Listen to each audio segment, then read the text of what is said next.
10 minute के अंदर अपनी बातों को बढ़िया बोले भाई जो है आदरणीय अध्यक्ष महोदय, सभागार उपस्थित सभापति, अवैध विद्यालय से आए अतिथिगण और मेरे प्रिय अग्रजों को मेरा प्रणाम।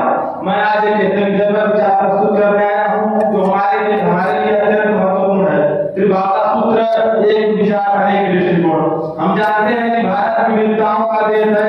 हमारे यहाँ कहा जाता है कोस पे पानी बदले चार कोस पे पानी, यानी कि हर थोड़ी दूरी के बाद हमारी भाषाएं और बोलियां बदल जाती हैं। मैं यही विविध भाषाएं कभी कभी विवाद का कारण भी रही है। मैं आपको बताना चाहूंगा कि बहुत काल में यह विद्वानों की धारणा थी कि जो ज्ञान है केवल संस्कृत भाषा में ही दिया जाना चाहिए, क्योंकि विद्या की भाषा संस्कृत होती है। तो उस समय गौतम बुद्ध जी ने कहा कि धर्म की उपदेश उसी भाषा में दो जिसमें लोग सहज हो, क्योंकि तो यही कारण रहा कि बौद्ध धर्म के सभी उपदेश पाली भाषा में दिए गए जो कि जन भाषा थी।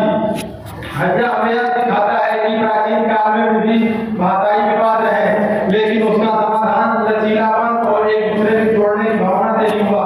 हमारे समक्ष भी आज चुनौतियां हैं कि इतनी भाषाओं में से कैसे शिक्षा और एकता का संतुलन कैसे बनाए। तो इसका समाधान है त्रिभाषा सूत्र एक विचार अनेक दृष्टिकोण। त्रिभाषा सूत्र भारत की शिक्षा नीति का वह नियम है जिसके अंतर्गत बच्चों को विद्यालय शिक्षा के दौरान 3 भाषाओं का अध्ययन कराया जाता है।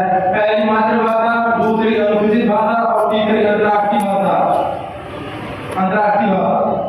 त्रिभाषा सूत्र का मकसद यह है कि बच्चे सबसे पहले अपनी मातृभाषा में अध्ययन करें, जिससे उनकी सोच और समझ विकसित हो तथा वे अपनी संस्कृति परंपराओं से जुड़ सके तथा दूसरी भाषाओं के माध्यम से पूरे देश में संवाद कर सके तथा अंतर्राष्ट्रीय भाषा के माध्यम से वे देश विश्व दुनिया में आत्मविश्वास के साथ खड़ा हो सके, रोजगार और अपनी प्राप्ति की बहुत प्राप्त कर सके। त्रिभाषा सूत्र के समक्ष कई चुनौतियां भी हैं कि क्या 3 भाषाएं बच्चों को पढ़ाना उनको ऊपर बोझ तो नहीं बनेगी, क्या इसमें पर्याप्त मात्रा में शिक्षक मिल पाएंगे, क्या त्रिभाषा सूत्र को लागू करने से आपको के बीच को भाषाई विवाद नहीं बढ़ेगा।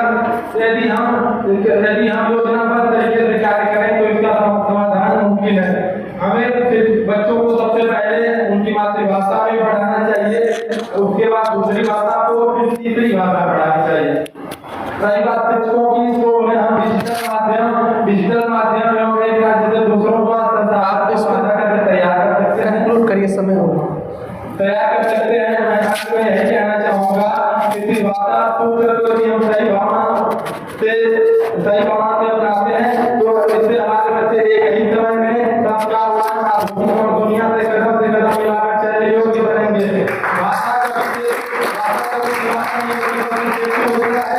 मुझे यह बात कहने में कोई संकोच नहीं है कि त्रिभाषा सूत्र वही सेतु है जो हमें हमारी जड़ों से, हमारे देश से और हमें दुनिया से जोड़ देगा।